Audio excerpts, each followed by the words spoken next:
오늘 말씀 같이 나눌 말씀을 드립니다. 마태복음 28장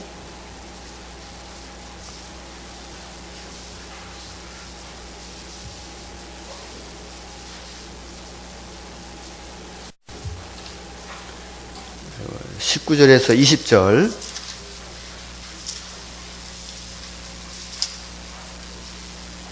마태복음 28장 19절에서 20절 말씀 제가 봉독해 드립니다.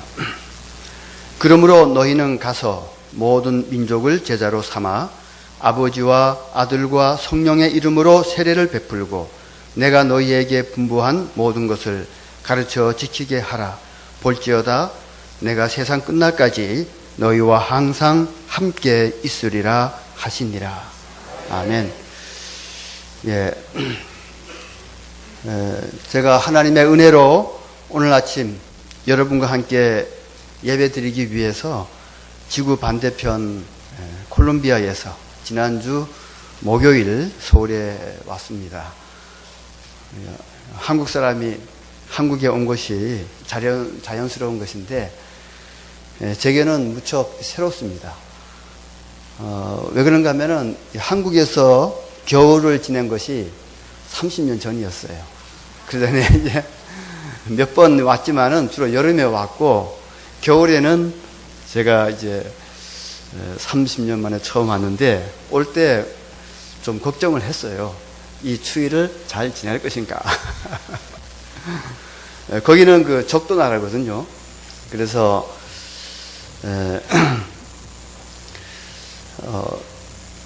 무슨 옷을 입을까? 옷도 다시 한번 꺼내고 그렇습니다. 와 보니까 또 금방 적응이 되네요. 저는 그 22살 때 대학 2학년 때 주님의 부르심을 받았습니다. 할아버지 때부터 예수님을 믿었는데 저희 그 할아버지는요 일제 시대에 경남 그 진영에서 처음 예수님을 믿었는데 얼마 안 되었어요. 그런데 일본 경찰을 논에서 일하시다가 이 사람들에게 막 쫓겨오는 그런 경찰을 한국 사람들은 그 한복 옛날에는 하얗게 입었잖아요. 농부들도. 그런데 까만 옷을 입은 일본 경찰이 막 쫓겨오는 것을 그 자리에서 그 삽으로 죽였어요. 그래서 그때부터 온 가족이 피난을 떠났습니다. 중국으로, 만주로, 또 소련 지역으로.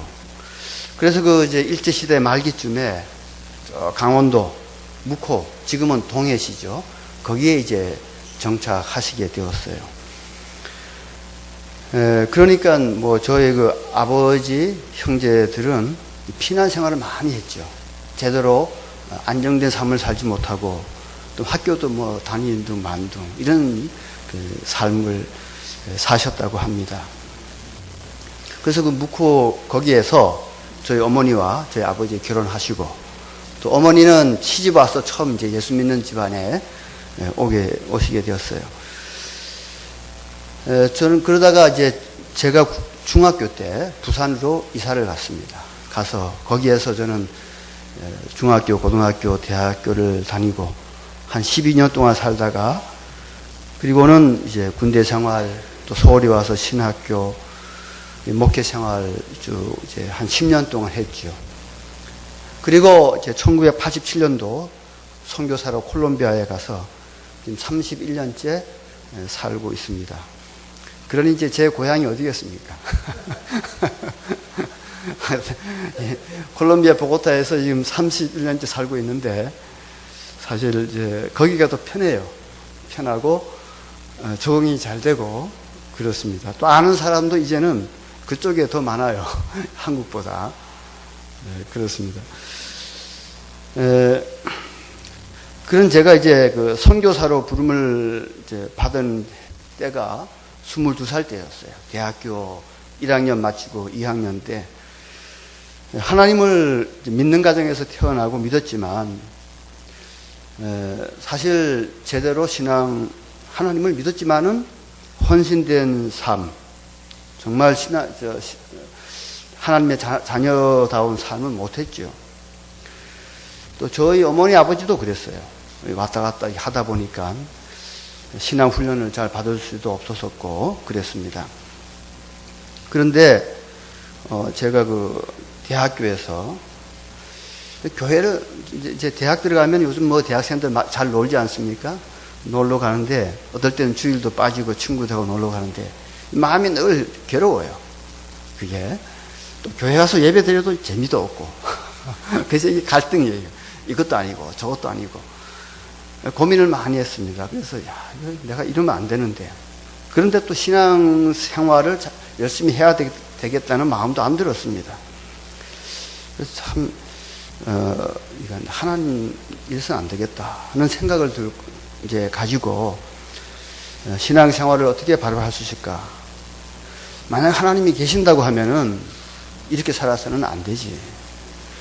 그런 생각을 하고 이제 성경도 이제 보려고 애를 썼는데 그때 제 친구들이 그 UBF라고 대학생 성경 읽기 거기 이제 부산 그 대학교에 생겨서 거기에 이제 참여하게 됐어요. 그래서 이제 그 1월달 방학인데 거기에 가서 성경 공부를 하는데 참 이게 재밌더란 말이에요. 그러면서 제가 참 그 주님 앞에 그 나의 그 죄악을 깨닫고 그때부터 이제 신앙 생활을 바로 하게 됐습니다. 그리고는 제가 그때 그 사범대학에 다녔습니다. 이제 과학 교사가 되기 위해서. 이제 그때 제가 그 하나님 말씀을 깨닫고, 그 나의 삶을, 바로 이제 그 삶의 의미를 깨닫고, 또 하나님의 사랑과 은혜를 깨닫고는 내가 졸업을 해서, 그 당시에는 이제 사범대학은 거의 돈을 안 냈어요. 그리고 졸업하면 바로 이제 발령이 막 났습니다. 근데, 내가 학교에서 이왕 아이들을 가르칠 바야, 과학 가르쳐서 되겠느냐. 하나님의 말씀을 가르쳐야 되겠다. 여기에 생명이 있으니까, 하나님의 말씀을 가르친다고 하면은, 내가 내 일생을 후회하지 않겠다. 그런 마음이 들었어요. 그리고 또 이제, 더 나아가서는, 우리나라뿐만 아니라, 하나님의 나라, 하나님께서 복음을 땅끝까지 증거하라고 하셨는데, 다른 나라 사람들에게도 하나님 말씀을 전하는 것이 얼마나 좋겠는가. 이런 마음이 들었습니다. 그래서 학교를 마치고, 이제 군에 갔다 와서 장신대 갔죠. 그 당시는 장신대는 줄만 서면 들어갔습니다. 대학 가려고 하는 사람들이 많이 없었어요. 이제 우리가 80명 뽑았는데 경쟁률이 1.1대 1인가? 요즘은 들어가기 되게 어려도 갑니다. 그때는 줄만 서면 다 들어갔습니다. 80명이 뽑혔는데 그 중에 또 10명은 또 안 왔어요. 그래서 우리가 70명이 이제 졸업을 했는데, 사실 그 목회자 삶이 그 당시에는 그렇게 매력이 없었던 것 같습니다. 근데 저는 이제 선교사가 되기 위해서 학교에 갔어요. 목회하려고 한 것이 아니라. 근데 또 그 당시에 이제 유혹이 제 마음 가운데, 이건 선교사보다 목회가 더 좋지 않겠느냐, 이런 마음도 들었어요. 그래서 주님께 제가, 주님, 저는 참 신학을 다시 준비하고 꼭 선교사로 가겠습니다. 이렇게 기도를 이제 몇 번씩 하고 들어가서, 거기에 마치 또 선교사들 그룹이 있더라고요. 거기에서 이제 활동도 하고 같이 기도도 하고 그랬습니다. 그래서 이제 신학교를 졸업했는데, 선교사 그 당시에는 동구권이 다 막혔어요.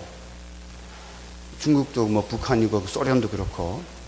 그래서 이제 선교사로 간다고 하면은 동남아, 아프리카 혹은 남미인데, 남미로 가는 것이 제일 멀리 가더라고요. 근데 제가 어디로 가야 할지 모르겠어요.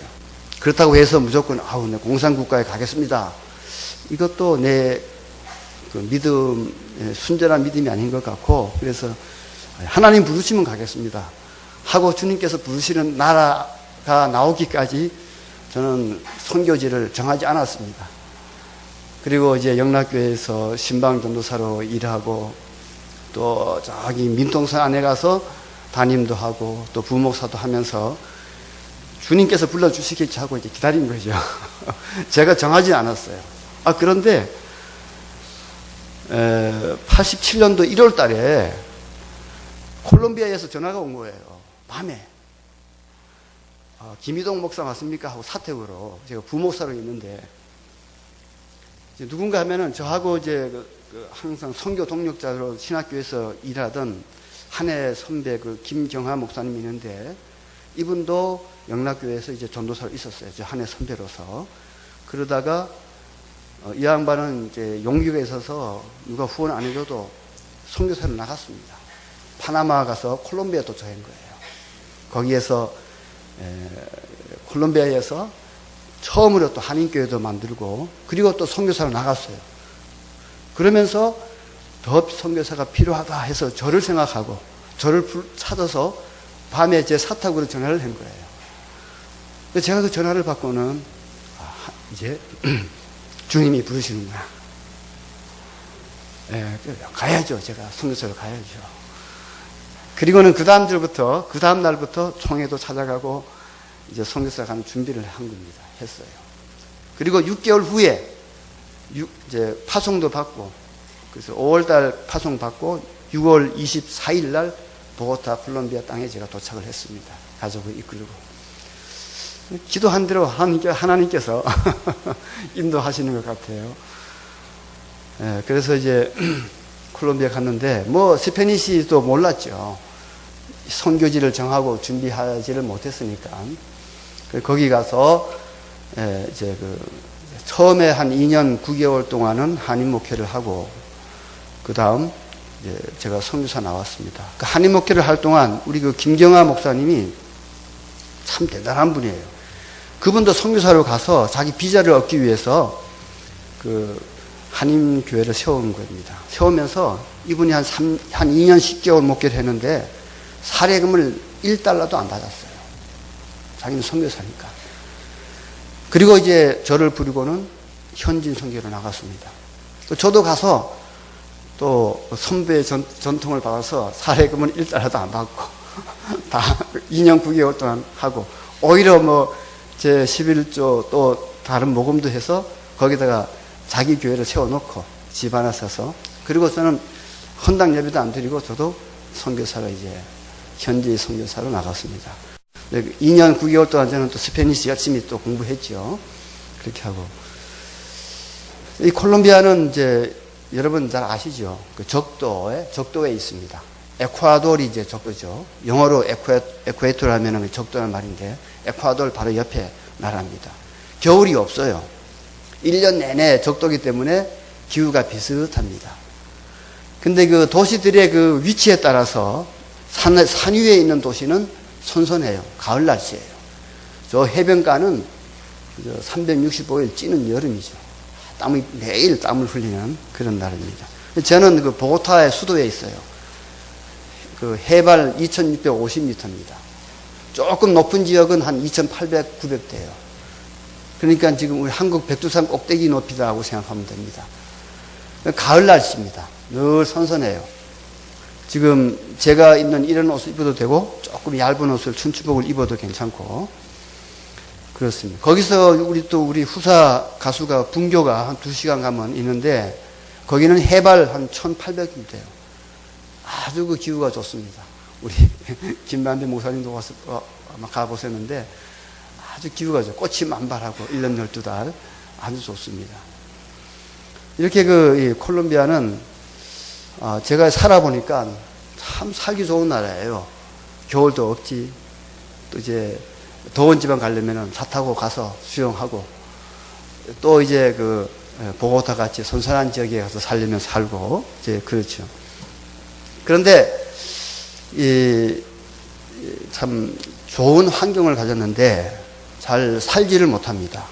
옛날에는 잘 살았어요. 근데 지금은 좀 우리보다 많이 못 살죠. 왜 그런가 하면은 관리를 잘 못해서, 사람들이 이 좋은 환경을 관리를 못해서 그렇습니다.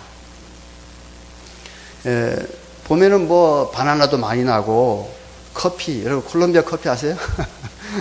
아주 콜롬비아 커피 마시다가 다른 데 가면 이 커피를 좀 이렇게 맛이 없어요.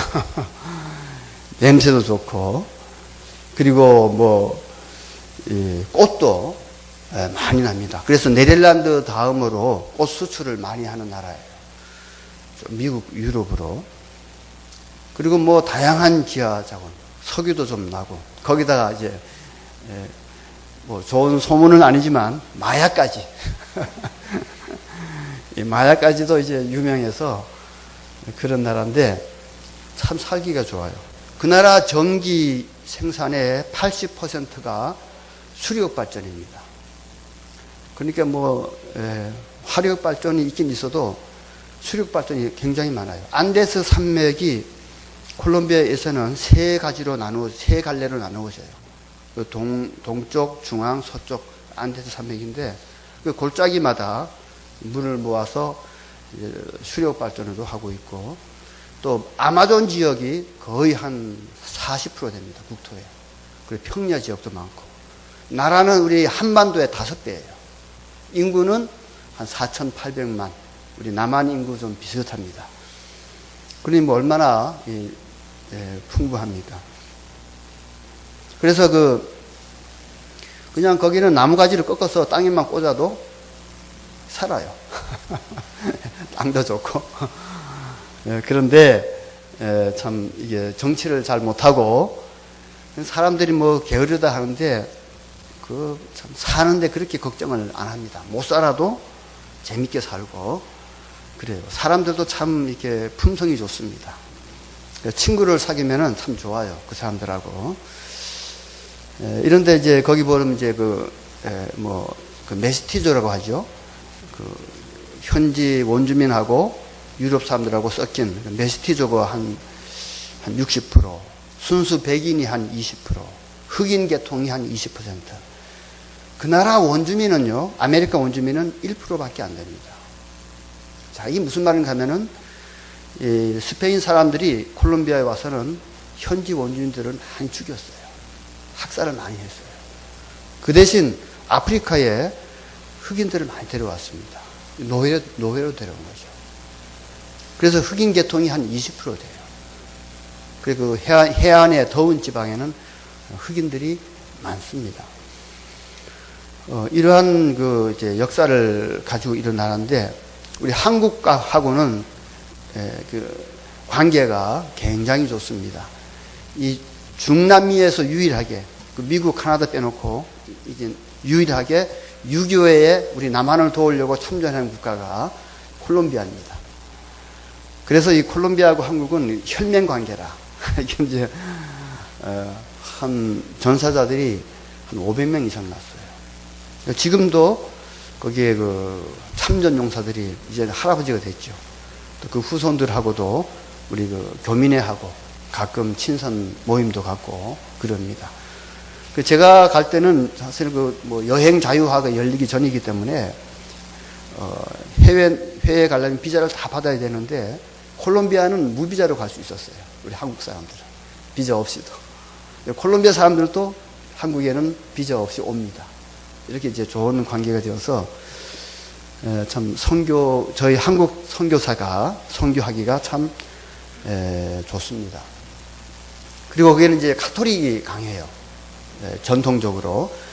아마 제가 처음 갔을 때 가톨릭이 거의 한 95% 전 국민에, 그리고 개신교가 한 4%쯤 됐어요. 그런데 지금 말입니다. 제가 31년째 살고 있는데 개신교회가 거의 15%로 성장했습니다. 엄청 지금 개신교회가 이제 부흥하고 있습니다. 그런데 이제 오순절 계통이 강하죠. 이 남미는. 그래서 이 오순절 교회가 있음 이제 강한데 사람들이 은사와 기적을 많이 바라는 그런 신앙생활을 하고 있습니다. 그러다 보니까 이단들도 많아요. 이 전통교회 뭐 장로교, 감리교, 침례교가 있는데 이단들이 교세가 더 강합니다. 뭐 여호와 증인, 몰몬교 이런 교세가 더 강해요. 그리고 또 요즘 뭐 신종 이종들도 많습니다. 뭐 이상하게 기적을 행하고 뭐 안수한 물을 팔고 뭐 안수한 꽃을 팔고 이런 신앙들. 어쨌든 그렇게 많이 부흥하고 있습니다. 한국에 이단들도 다 들어와 있어요.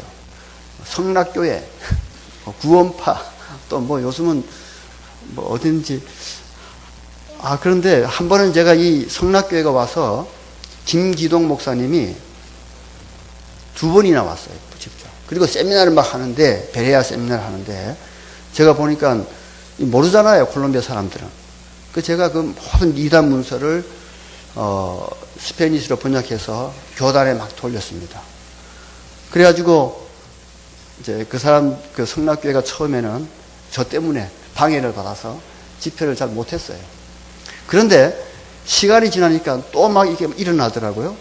왜 그런가 하고 보니까 이 남미에 있는 이 교회들이 말입니다. 교회들의 그 성향이 기질이 장로교보다는 성락교회가 더 가까운 거야. 아이들한테 귀신 조금 이게 더 좋은 거예요. 그래가지고 그쪽으로 가는데 어떻게 말립니까? 그런 상태입니다. 뭔가 하면은 신학이 없어요. 그런 이단들이 막 왕성한 겁니다. 목회자 중에서 뭐 교회가 굉장히 이제 막 일어날 거 아닙니까? 신학 교육을 받은 사람들이 별로 없어요. 다 기도하고 은혜 받고 감동받아서 목회하는데 이 말씀을 잘 못 전하죠. 그래서 신학 교육이 대단히 이제 우리 뭐 콜롬비아뿐만 아니라 이 중남미가 비슷합니다. 이게 굉장히 중요한 과제예요. 예를 들어서 우리가 다 예수 믿으면 구원받는다 하지 않습니까?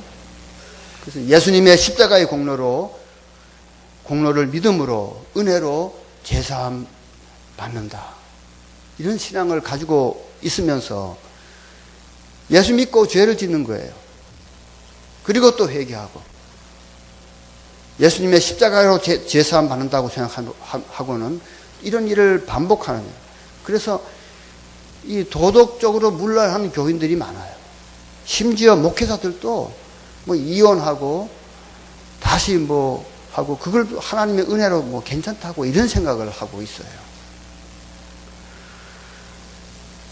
참 그래서 죄 용서를 맨날 받으면서 성결한 삶으로는 나가지 못하는 거죠. 그 믿음으로 산다는 것을 잘못 이해하고 있어요. 그런 교인들이 많습니다. 그래서 이제 이 말씀을 바로 가르쳐 주는 거예요. 우리가 예수님을 구세주로 믿는다는 것은 예수님을 우리 마음에 모시고 예수님과 동행하고 그 말씀에 순종하고 사는 것, 이게 믿는 거잖아요. 그런데 뭐 죄 짓고 예수님 앞에서 십자가 앞에서 또 용서받고 이렇게 하라고 예수님이 십자가에 돌아가신 건 아니지 않습니까? 이런 착각된 믿음을 가지고 있는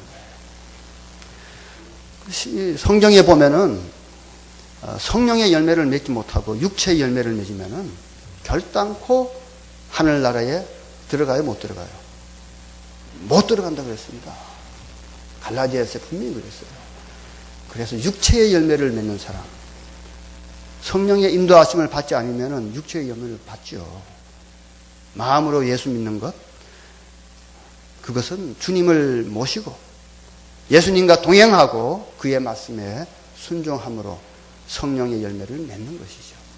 그래야 하늘나라에 들어가는데 그게 바로 구원이라는 거예요. 그게 바로 구원이다. 우리가 믿음으로 우리가 구원의 길에 이르지 않습니까? 믿음으로. 근데 믿음은 구원이 아니에요. 율법으로 구원에 이르지 못하죠? 율법이 구원이 아닌 것처럼 믿음으로 우리가 예수님을 믿음으로 구원에 이르는 것이지 믿음 자체가 구원은 아니란 말이에요. 근데 이걸 착각하니까 모르니까 이런 믿고 죄 짓고 믿고 용서받고 이런 생활을 계속하는 겁니다. 신학이 없어서 그래요. 그래서 저희가 이제 신학교를 시작했습니다. 처음에 스페인어가 아직 언어를 할 때 제가 87년도 갔으니까 92년도부터 신학교를 했어요. 그 전에 먼저 교회를 개척했습니다. 제가 이제 90년도부터 교회를 개척했는데 아직 스페인어가 완전하지 못할 때 교회를 개척했는데 그럴 때는 뭐 현지인 전도사와 같이 해서 하면 좋잖아요. 근데 제가 이 선교비가 부족했어요. 그래서 현지인 전도사를 줄 월급이 없었습니다. 그래서 제가 직접 해야 되겠다. 그래서 제가 직접 이 엉터리 스페인어로 교회 담임하고 교회를 개척했습니다. 매주일 설교하고 성경 공부 가르치고 신방도 하고 그래도 사람들이 오더라고요. 사람들이 와서 제가 잘못하는 말을 고쳐도 주고 또는 또 은혜도 받고 그럽니다. 그것이 그러니까 뭐 교회 하나 목회하면은 사실 담임하면은 다른 데 갈 수 없잖아요. 한 교회만 붙들고 하는데 그게 은혜였습니다. 그렇게 하니까 제가 배운 게 많아요. 언어도 잘 배웠고 그 사람들의 그 생활도 알게 되고 그런데 이제 혼자서 제가 교회 하나는 되는데 다른 교회를 또 세워야 되지 않습니까? 그런데 목회자가 없는 거예요. 제대로 훈련받은. 그래서 이제 신학교를 해야 되겠다. 이렇게 이제 생각을 했습니다. 그래서 이제 그때 장로교회 목사들하고 제가 이제 협력을 했는데 그분들을 찾아가서 교회를 좀 신학교를 하는 게 어떠냐. 이분들도 좋아하는 거예요. 필요하니까. 그런데 이 신학교를 하려면은 이게 돈이 많이 들어갑니다. 적어도 제 생각에는 제가 그때 생각을 잘 몰랐는데 제 생각에는 한 2,000불 이상 들어가야 될 것 같아 이 생각했어요. 근데 그 당시에 저는요 생활비하고 뭐 사역비 합쳐서 1,300불밖에 없었어요. 한국에서 오는 돈이 어떻게 할까? 이건 꼭 해야 되겠는데 기도하는데 그 예수님께서 그 500이어 기적을 하신 일이 자꾸 생각이 나더라고요. 그래서 그래 주님이 도우시면 할 수 있겠구나 하고 그 1,300불 중에서 200불을 전략을 했습니다. 제 아내하고 의논해서 이걸로 한번 해보자. 500여의 기적을 믿자. 그렇게 해서 이제 장로교 목사들하고 모였습니다. 모여서 이야기하니까 굉장히 좋아하는 거예요. 그러면서 이분들이 신학교에 대한 꿈을 가지고 저한테 이야기하는데 신학교 건물하려면 또 건물 있어야 되지 않습니까? 건물 이야기하고 학생들 또 월급 줘야 되고 장학금 먹여주고 기숙사 있어야 되고 또 책값 용돈 줘야 되고 교수들 월급 줘야 되고 이 시설은 고사하고 운영하는 것만 해도 한 달에 5,000불이 돼서 못 알아겠더라고요. 그래서 첫날은 제가 말도 못하고 기도합시다 하고는 이제 가서 그 다음 주일 모여서 난 사실 돈이 없고 200불밖에 없다. 그런데 내가 이걸로 될 수 있을 것 같아요. 네. 지금 처음 신학교를 하면은 우리 그 당시 장로교회가 보고타에 8개밖에 없었습니다. 그것도 뭐 큰 교회가 한 200명 모이고 보통 뭐 100명 그 이하 이래요. 학생들이 뭐 한 10명쯤 오겠느냐. 그러면은 건물이 뭐 필요했냐, 그죠? 교회 안에 사무실 방 하나 있으면 되지 않겠느냐. 그리고, 여러분과 우리가 가르칠 때인데 다 교회 목회하고 있었고 생활비 받으니까 무료로 하자. 공짜로 이렇게 하자. 봉사하자고. 일주일에 한 과목. 5명이면 5과목이면 뭐 되잖아요. 그리고 학생들에게는 용돈, 이렇게 장학금 용돈 주는 대신 돈을 받자.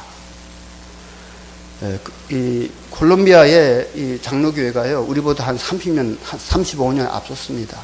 미국 선교사들이 와서 개척하고, 미션 스쿨도 세우고, 신학교도 있었어요. 그런데 제가 갔을 때는 한 7년 전에 벌써 그게 없어졌어요. 그 신학교가. 이렇게 해방신앙하고 이렇게 싸우다가. 근데 거기에서 이 미국 선교사들이요, 박사들도 와서 가르치면서 정말 투자를 많이 했어요. 먹여주고, 장학금도 주고 했는데, 그분들이 한 얘기를 제가 들은 거예요. 이 교육받은 사람들이 교회 개척을 안 한다는 겁니다. 그리고는 선교사들이 일하라고 생활비를 주면은 하고, 안 주면 안 한다는 거예요. 그리고는 이제 그것도 안 해주면은 그 미션 스쿨에 가서 영어 가르치고 성경 가르치고 그런 자리 있는 자리만 가지 복음에 대한 사명이 없다는 거예요. 근데 그 이야기를 듣고 이제 그랬어요. 봐라, 학생들 그렇게 키우면 안 된다. 헌신해서 스스로 복음을 전하는 사람을 키워야지. 장학금 주고 먹여주고 해서 일 안 하면 뭐 할 거냐. 또 다 해준다 하면은 어중이 떼중이 다 올 거 아니냐. 우리가 그 사람들 어떻게 감당할 거냐. 그러지 말고 돈을 받자. 정말 복음을 위해서 헌신된 사람만 키우자.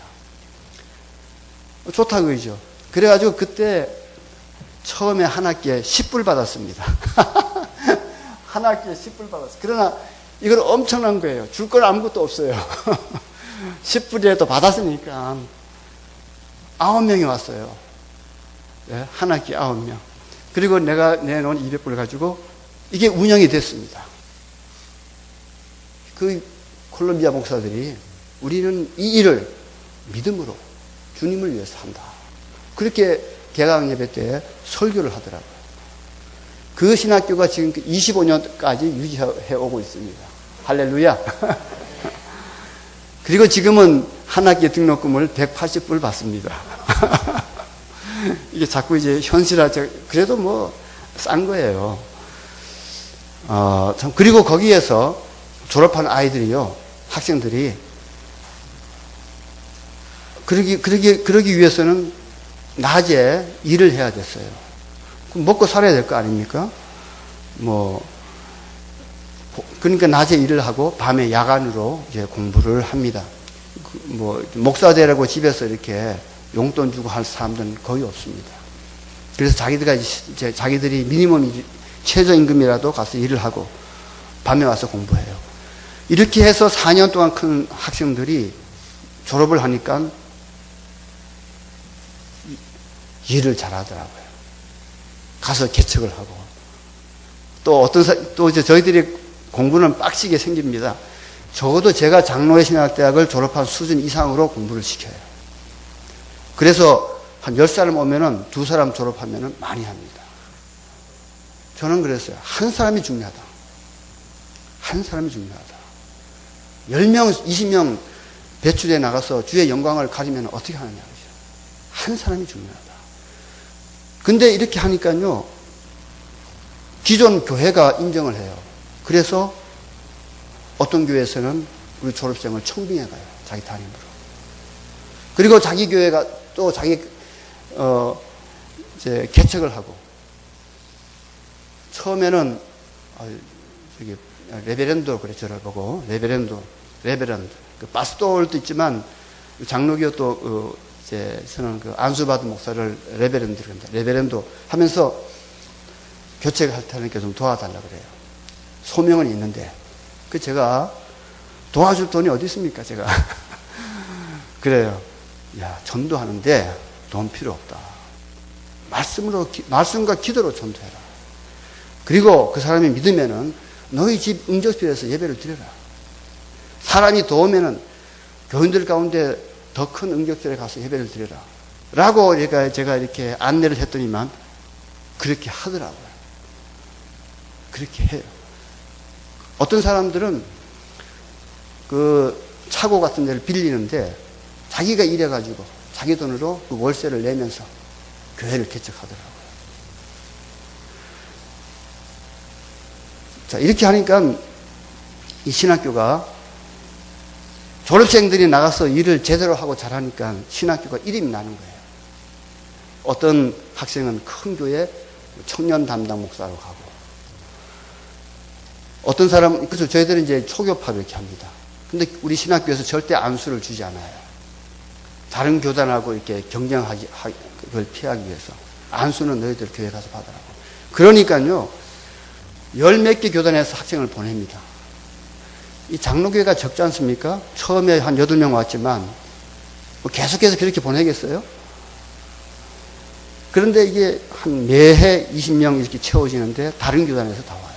우리는 충실하게 교육을 시키고 돌려보냅니다. 거기에서 안수를 받도록. 그래서 오순절 교회도 오고, 감리교회도 오고, 웨슬리안 교회도서도 오고, 뭐 큰 교회에서도 와요. 그리고 제대로 공부하려고 하는 사람들은 수도 보고타에서 저희 교회로 옵니다. 저희 신학교로 와요. 그럼 저희들이 이제 그들을 하고, 지난 이번에 종교 500주년 기념 학술대회를 저희 신학교가 주최로 해서 한 9개 교단과 같이 했습니다. 근데 보니까 거의 강사로 나온 사람들이 거의 반이 우리 신학교 출신들이더라고요. 각 교단에서도 그렇게. 저희 신학교 졸업하면요, 자기 교단에서 성경학교 교장을 할 수 있어요. 자기가 만드니까, 그걸.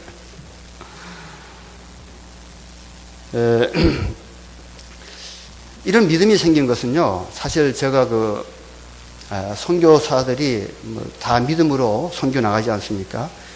제가 후원 처음 파송받아 나갈 때도 그랬어요. 저는 여수에 있는 성광교회에서 파송을 받았습니다. 우리 총회에서 이렇게 안내해줘서. 그래서 가서 주연도 목사님이라고 그분이 이제 오셨는데 미국에서 하시다가 왔어요. 선교에 사명이 있어서 우리도 여수에서도 선교를 보내자 했는데 저하고 이렇게 연결이 된 거예요. 가서 이제 만나서 말씀을 들었는데, 우리 교회가 선교사를 보내고 싶은데 매달 1,000불밖에 후원을 못 해주겠다 그래요. 제가 믿음으로 선교사 하는 사람이 후원이 작아서 못 가겠습니다 말할 수 없잖아요. 그렇습니까? 예. 근데 그것도 이번 당회, 다음 주 돌아오는 당회 때 그 당회에서 통과되어야 되지. 안 되면 좀 그렇다 그러죠. 알겠습니다. 올라와서 내가 기다리겠습니다. 하고 이제 주일날 만나고 월요일에 올라왔어요. 그런데 화요일날 서울 영락교회에서 전화가 왔어요. 제가 영락교회에 있었기 때문에 이광희 목사님이 그 당시 선교부 담당, 해외 선교 담당 목사님인데 영락교회에서 남미로 선교사 한 사람 보낸다는 거예요. 김희동 목사가 간다 하니까 갈 수 있느냐 그래요. 매달 생활비 1,500불 주고, 또 자녀 교육비 한 사람한테 200불 주고, 또 사모 활동비도 100불 주고, 그리고 가자마자 자동차 한 대 이제 사주고, 그리고 이제 정착비로 3,000불 주겠다.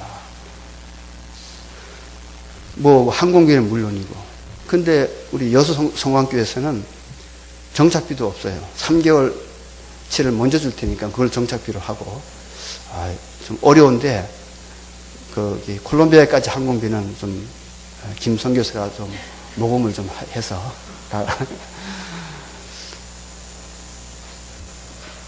그래서 이제 고민이 생겼어요.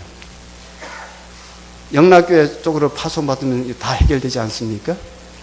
그런데 기도를 해보니까 하나님은 신실하시고 언약을 지키시는 하나님, 그게 생각이 나요. 그리고 또 한 가지는 제가 선교사로 가서 일하면 어떤 일이 있을지 모르는데 사람이나 돈을 의지해서 일할 수 있을까? 그게 불안하더라고요. 하나님을 의지해야지. 그래서 그 두 생각이 자꾸 들어요. 그래서 제가 이강희 목사님한테 전화했습니다. 사실 뭐 다른 조건은 이야기하지 않고 여수 성광교회 주연도 목사님하고 제가 이번 주까지 기다리도록 기다린다고 약속을 했습니다. 이번 당회에서 노 하면은 영락교회 지원을 받지요. 그랬는데 그 다음 당회 때 어떻게 됐겠습니까? 오케이. 그래서 제가 그렇게 갔습니다. 그게 믿음으로 가는 거죠. 가서 사실 좀 재정적으로는 고생을 많이 했죠. 그러나 그래서 신학교도 200불로 시작을 했고 다른 전도사 이렇게 도움을 제가 구하지도 못했고 내가 그냥 맨땅에 헤딩하듯이 교회를 개척했고 지나 보니까요 그게 놀라운 복이었더라고요. 그걸로 제가 정말 저 선교사들 중에 스페인에서 좀 잘하는 편에 속합니다. 지금은 얼마나 그게 편한지 몰라요. 그리고 선교도 정말 영적인 열매를 얻게 되었어요. 정말 알찬 종들을 키우게 되었고, 그리고는 현지인들하고 깊은 영적인 교제를 갖게 되었어요. 저는 선교지에서 콜롬비아 사람들의 도움을 많이 받습니다. 그분들이 저를 많이 도와줘요. 한 형제를 여겨요.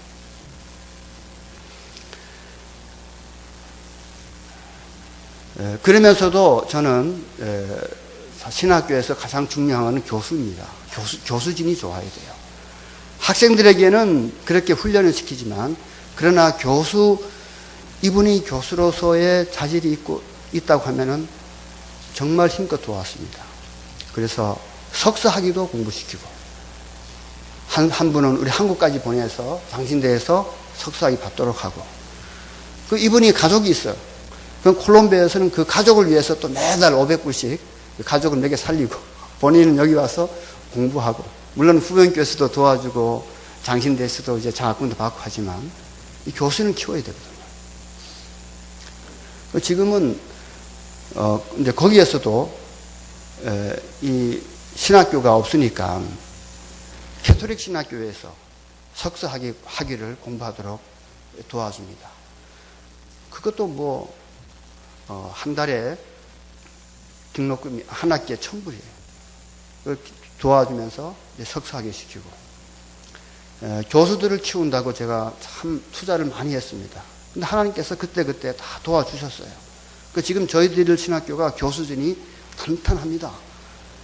이제는 박사학위까지 공부하고 있어요. 저는 아무것도 없지만은 제가 일할 게 아니라 현지인들이 일해야 되니까. 그래서 한 3년 후면은 우리 신학교에 박사학위 가진 사람들이 한 5명 나옵니다. 미국에서도 공부하고.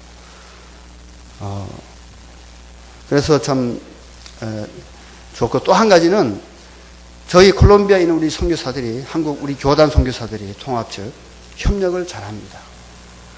선교회를 만들어서 그리고는 그 선교회 중심으로 활동하고 자기들이 모금해서 이렇게 건물 사고 하는 것은 다 우리 선교회에다가 등록을 해요. 하고 그리고는 어려움이 있으면은 선교사들이 같이 의논해서 그 어려움을 해결해 나갑니다. 한 번은 우리 신학교 분교회에 그 최정락 목사님이 폐암으로 돌아가셨어요. 그 후임을 누구 할까? 우리가 모여서 의논해서 이영하 목사님이 후임을 하시오. 이렇게 했어요. 그걸 총회에도 연락하고 후원교회도 연락하고 그래서 이렇게 하고 또 이영하 목사님이 이제 저보다 나이가 좀 많아요. 은퇴해서 떠났습니다. 그럼 그 후임을 누구 하느냐? 우리가 같이 또 기도하면서 그걸 정하고 이렇게 이제 우리 콜롬비아 선교는 이제 참 협력도 잘하고 또 원칙적으로 하려고 이제 노력을 하고 있습니다. 저도 이제 얼마 안 있으면 은퇴합니다. 제가 하는 신학교를 후임 선교사들한테 그냥 물려주고 저는 나가면 돼요. 하나님의 일은 계속돼야 되는데. 근데 문제는 걱정이에요.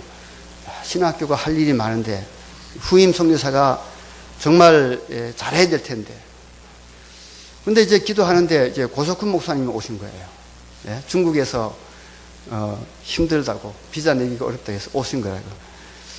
근데 콜롬비아는요 그동안 선교사들이 안 왔습니다. 왜 그런가 하면은 이 위험한 나라였거든. 마약, 게릴라. 저도 그래서 보고서에 있었어요. 제가 지방으로 처음에는요, 자동차 여행을 못했습니다. 금지예요, 외국인들은. 지방으로 이렇게 한 4시간, 5시간 가면요, 중간에 게릴라들이 불신검문을 합니다. 그러면은 뭐 외국인들 잡아가죠. 절대 못 갔어요. 그래서, 그런데 이제 그러나 보고토에서 이제 중요한 사역을, 기반을 만들었는데, 누가 왔으면 좋겠느냐. 이제 고석훈 목사님 오시는 거예요. 보니까 이 양반이 너무 좋아요. 너무 신실하고. 그래서, 고 목사님 신학교를 좀 맡아서 했으면 좋겠습니다.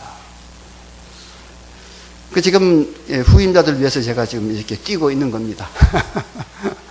하나님의 일은 계속 되어야 되니까. 그리고 좋은 후임자들이 또 이제 한 사람만, 이 신학교는 여러 선교사가 와서 도와야 됩니다. 협력해서. 저도 협력하고. 참, 그리고 이 남미는 정말 이렇게 이런 그 좋은 신학교가 필요하고, 이 콜롬비아뿐만 아니라 인근 모든 나라가 스페니쉬를 써요. 그래서 서로 이 교류하기가 좋습니다. 콜롬비아에 좀 든든한 신학교가 있으면은 이웃 나라에 있는 많은 사람들도 우리가 도와줄 수가 있습니다.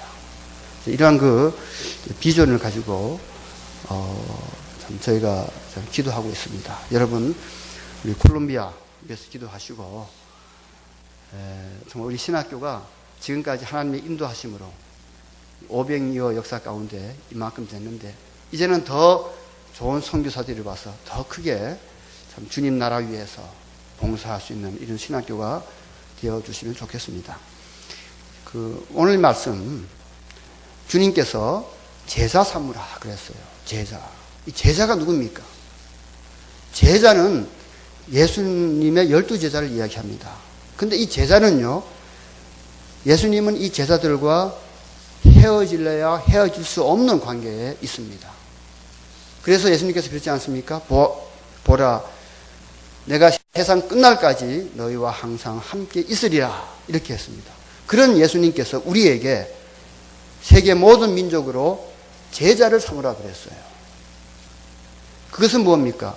예수님과 제자의 관계가 오늘 우리에게 이루어져야 된다는 거예요. 제자 삼으라 그랬어요. 저는 선교사로 갔을 때 그렇게 생각했습니다. 가서 교회를 세우고, 성경을 가르치고 교회를 세우고, 지도자를 세우고, 그럼 내가 돌아와야지. 그런데 선교하다 보니까, 주님께서 제자를 삼으라 그랬어요. 그럼 제자는 뭐예요? 영원히 함께 같이 사는 관계입니다. 그게 예수님과 예수님 제자들의 관계예요. 내가 콜롬비아를 떠나는 게 아니구나. 선교는 우리 한국교회가 다른 나라 사람들을 제자 삼는 것입니다. 이것은 그들과 함께 같이 있는 거예요. 성경 주고 너 잘 먹고 잘 살아 돌아오는 것, 이게 아니란 말이에요. 우리가 선교를 할 수 있습니다. 거기에 선교부를 보낼 수 있어요. 문제는 그것은 시작일 뿐이에요. 온전한 선교가 이루어지려면 그들을 우리의 제자로 삼아야 돼요. 그 말은 뭐예요? 주님이 그의 제자들과 영원토록 함께 있는 것처럼 우리들도 그들과 함께 영원히 한 가족으로, 같은 형제로 살아야 되는 것입니다. 이게 제자예요. 저는 콜롬비아 사람들에게 이야기합니다. 당신들도 한국 사람을 제자 삼아야 된다고. 그러지 않습니까? 주 나라, 하나님의 나라 안에서는 한 형제예요. 하나님의 같은 영을 받은 우리의 한 형제입니다. 주님께서 우리에게 명령하세요. 제자 삼으라. 과거에는 그렇게 할 수 없다 하더라도 지금은 얼마든지 갈 수 있지 않습니까? 그들을 그냥 성경만 주는 게 아니에요. 나의 형제로 품는 것. 주 안에서, 하나님 안에서, 성삼위 안에서 그들과 하나가 되는 것. 이것이 하나님께서 원하시는 선교의 목적입니다.